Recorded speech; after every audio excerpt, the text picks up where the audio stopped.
Salut et bienvenue à Malte. Dans cette vidéo, je vais vous montrer plein de choses à faire, du patrimoine, des paysages exceptionnels. Vous êtes prêts? On y va.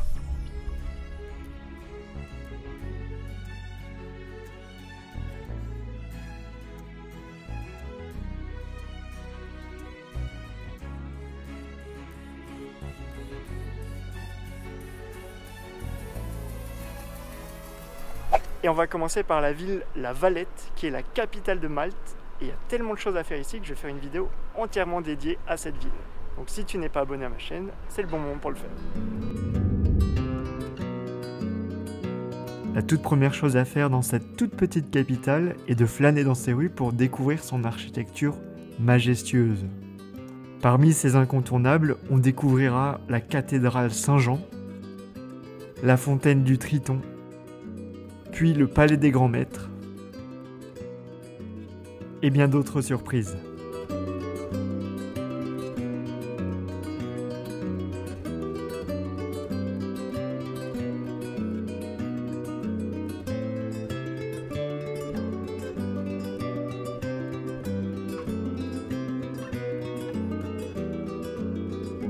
Ça, c'est vraiment le balcon emblématique de Malte.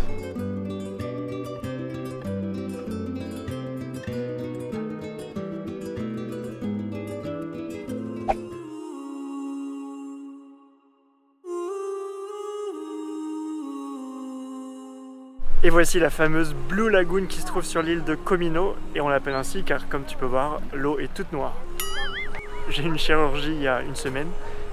Interdiction de baignade pour moi. Ça va être frustrant.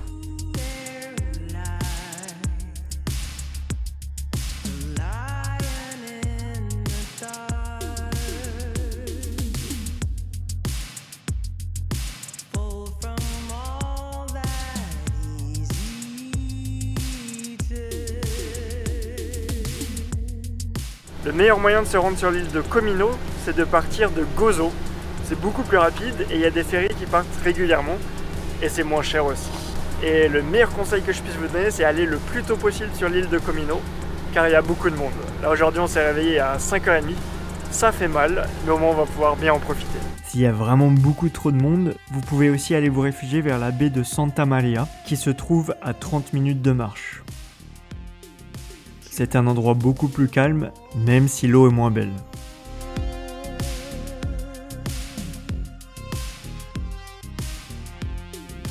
Et demandez bien à la compagnie qui vous vend l'excursion s'il y a un détour aux grottes.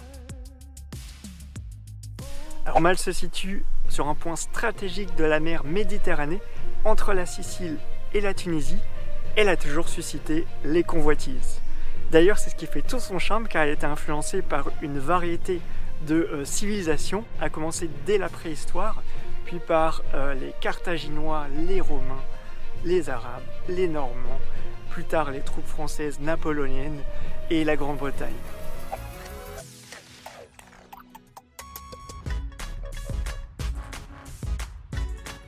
Nous voici dans la charmante ville de Médina, qui est en fait l'ancienne capitale de Malte, avant que les chevaliers de l'ordre Saint-Jean déménagent la capitale à Birgu. Birgu aujourd'hui c'est l'une des 3 cités qu'on appelle Vittoriosa, située en face de la Valette.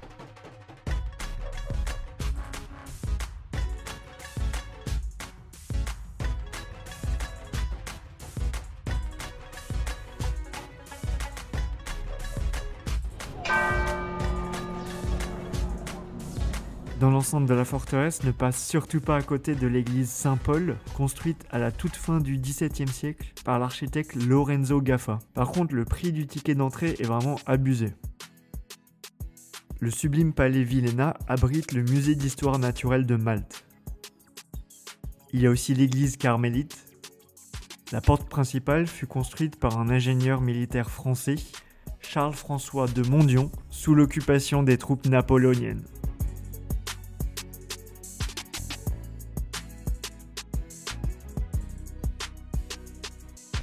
Médina se situe juste à côté de la ville de Rabat, qui est une autre ville dans laquelle on va visiter ces catacombes.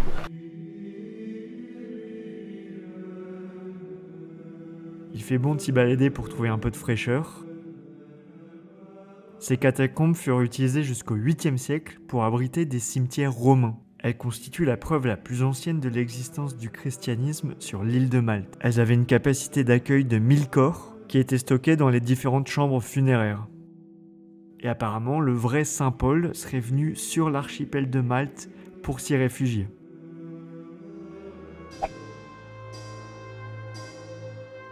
À côté de Médina, on se rend aux Dingley Cliffs, qui sont des falaises spectaculaires.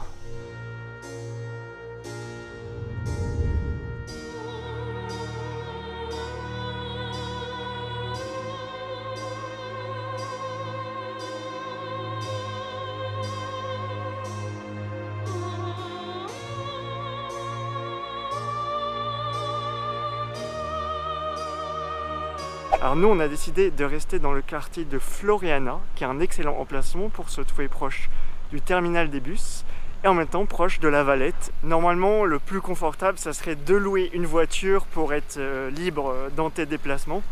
Et moi, comme j'aime pas trop conduire à gauche, on a pris l'option bus et on a acheté des cartes directement à l'aéroport qui coûtent 25 €, 7 jours, trajet illimité. Et c'est assez bien desservi, il faut connaître les horaires tout de même. Autrement, le système de VTC est très bien développé à Malte, Uber, Bolt. Par exemple, de l'aéroport à La Valette, ça coûte seulement 10 € le trajet. Et moi voici dans le magnifique petit village de pêcheurs Marsaxlokk. J'espère que je le prononce bien, il n'est pas facile à dire celui-là. Dans lequel tu peux voir d'innombrables bateaux, de petites barques de pêcheurs. Et évidemment, c'est l'endroit idéal pour déguster des délicieux fruits de mer. J'ai faim.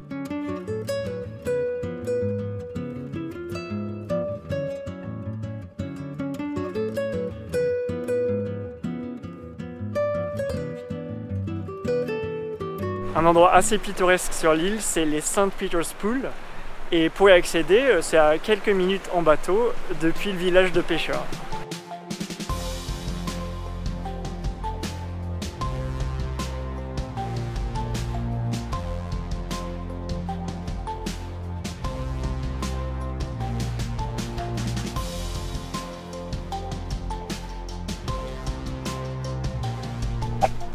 Malte est le 10e pays le plus petit du monde, mais le 6e avec la plus haute densité de population. Il y a environ 500 000 habitants pour 300 km². Ça en fait du monde pour une petite île. Malte fait partie de l'Union européenne et de la zone euro, donc ici on peut tout payer en euros. Attention, à Malte, l'eau n'est pas potable. Il faut bien faire attention à l'eau d'ici pour pas terminer dans l'au-delà. On va faire maintenant une randonnée depuis le village de Popeye jusqu'à la Golden Bay. Ça porte bien son nom puisque c'est le meilleur spot sur l'île pour voir un beau coucher de soleil.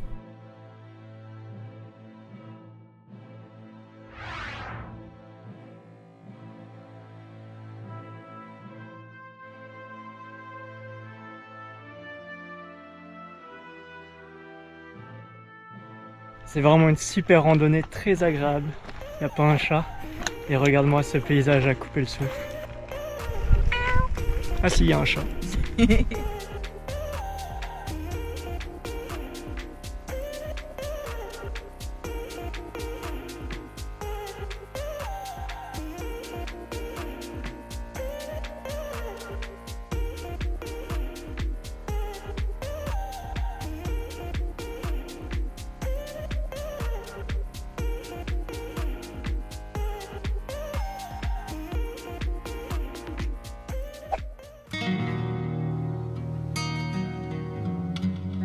Aujourd'hui, excursion à Gozo. Alors pour ceux qui n'ont pas la géographie en tête de Malte, c'est l'île qui se trouve juste à côté.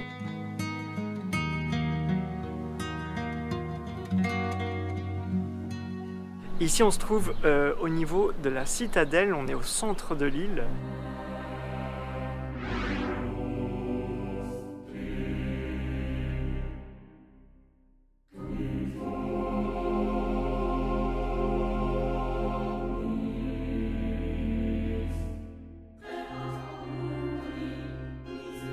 Pour se rendre sur l'île de Gozo, on peut prendre le Fast Ferry depuis La Valette.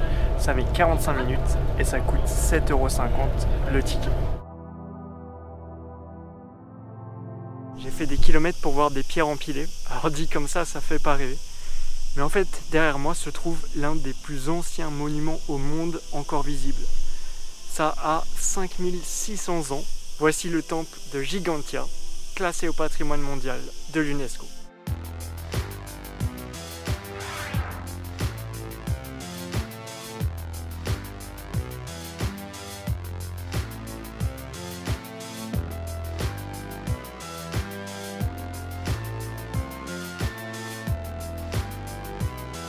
Si je cherche un petit pied-à-terre à Gozo, j'ai choisi mon spot. Voilà, j'ai installé mon lit ici, la table est déjà prête. C'est impressionnant, franchement. Apparemment, au temps du néolithique, on se servait de ce temple pour des rituels, et notamment quelques sacrifices. Et je vous recommande vraiment un détour vers la basilique Notre-Dame de Tapinou, qui est en train de sonner d'ailleurs. Ce n'est pas la plus vieille, mais ce qui la rend unique, c'est ce cadre avec cette vue incroyable sur la mer et aux alentours. C'est très calme et très agréable.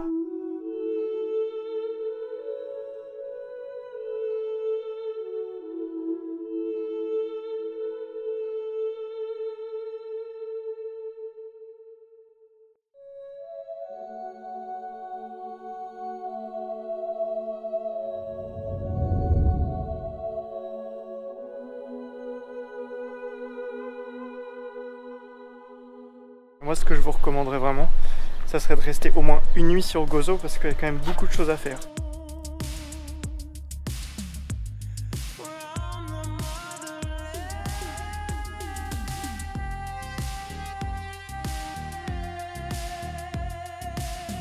Merci beaucoup d'avoir regardé cette vidéo sur Malte. Je te dis à très bientôt pour une nouvelle destination.